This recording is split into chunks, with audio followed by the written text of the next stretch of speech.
20 broadcasters have agreed to deliver information during an emergency that will help understand what is happening and what you need to do.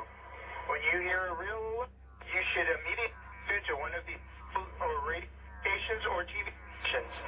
This concludes the test of emergency alert system.